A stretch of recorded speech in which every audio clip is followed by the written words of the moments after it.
Welcome back, everybody. This is Art for the Soul, and this is card 3 in the Valentine's Day series.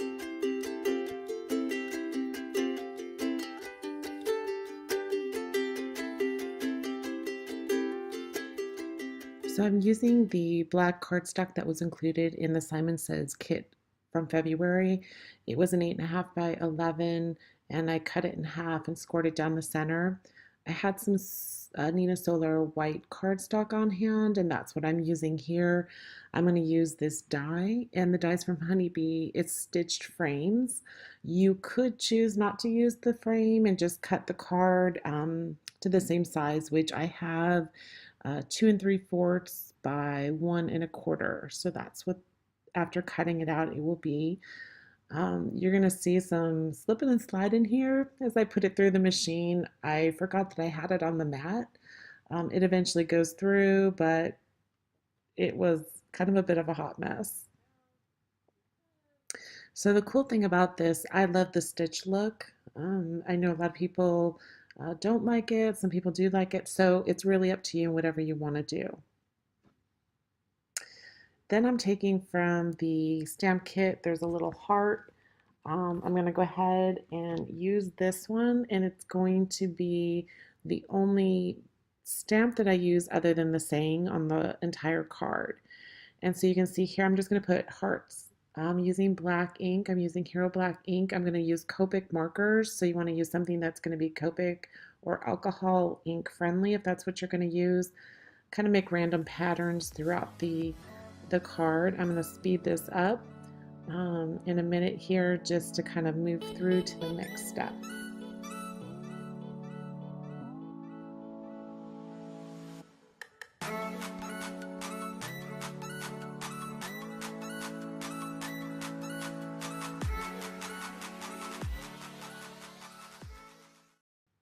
Okay, so we're going to start the coloring process using Copic markers. They are alcohol-based ink, so if you have another set that works for you or want to use a different way of coloring, you can definitely do that. The ones I'm using here are RV52 and RV55. You'll see here in a minute, I have another one, a third one that I used, which was RV60. It didn't work out so well for me, so I'll let us get to that point in the video, but you'll see what happens.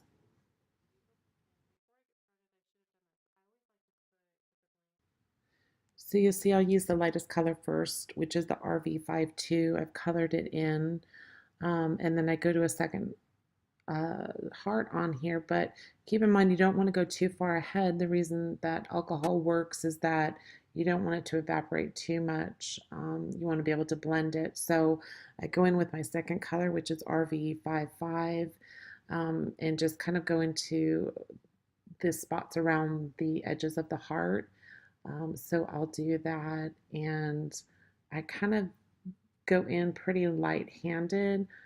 I probably should have gone a little bit further out, but you can always go back. You can't undo, but you can, if you don't add too much, you can always go back and add another layer. So I added in here the dark color, and I go back with the medium one and the light one to kind of blend it out. So you start to see some bleeding around the edges with that dark color when I laid it there. I try to make this a little bit better, and I think I'm just making it worse. Okay, so a couple of things happened when I turned off the camera. I had been using 3 of the Copic markers. The darker color started really bleeding. I tried to do a little correction and it did not correct very well, and actually it bled worse. So I decided to redo it, and I just used the 2 Copic markers, the lighter shade of RV52 and the RV55. So I decided next to add some more kind of glamour to the card. I'm going to use a shimmer pen. This is a clear one. There are color ones you can use. I like the clear because I already did the coloring in Copic. So I did that on all the hearts. So next I'm going to go ahead and put together another layer for the saying. In this one, I'm using a saying that says "Love you always" from the kit, and you can see there's a lot of variety of different ones you could use. I had leftover cardstock. This came in the kit. It was pink. I used it on my previous card.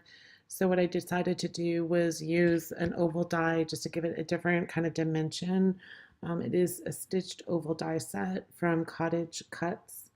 Again, you could do square, you could do anything you want, you could do a different color. I just wanted to kind of keep with the pink theme, and so I added that on.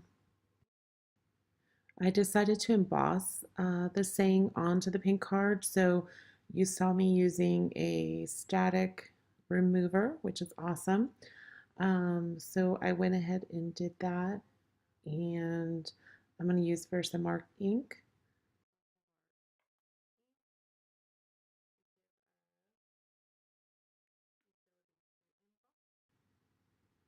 My pad is pretty saturated, so you don't have to press too hard on mine.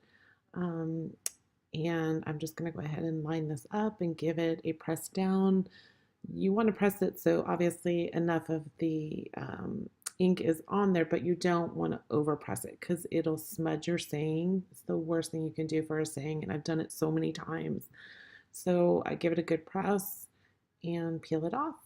And I'm going to go ahead and use some embossing powder. I like to use a coffee filter. I saw that on a Jennifer McGuire video and I was like, okay, I'm gonna have to try that. I was using just a regular piece of paper and it was hard to get all the things back into the jar. So I just thought this was an easier way to do it. So the static remover is great because on sayings there can be, you know, just embossing powder that gets caught where you don't want it to be and it does not look great. So I just give it a quick tap on the back and I'm going to go ahead and speed through this section, which is really just assembling the card. I use Gina K glue. I love it. You can use tape. I just do a quick centering of this. What I like about the glue is you can move it around. I don't know why, but I cannot get things centered. So it takes me a couple of seconds to do it, and the glue allows for that. So I'm adding on the saying there. I'm going to put it down in the bottom right corner. You could hang it over the edge and give it a quick cut if you want to do that. I'm going to put that on top of it just to give it a moment to adhere itself. And then if you wanted to add something in the center of the card for a saying, you can always put vellum with a saying on it, or if you want to put like a white card with another stamp on it, just a place where you can write your note or emboss another saying on there. And then that ends my series. Thanks for watching. If you like this video, go ahead and give me a thumbs up and hit the subscribe button. Until next time.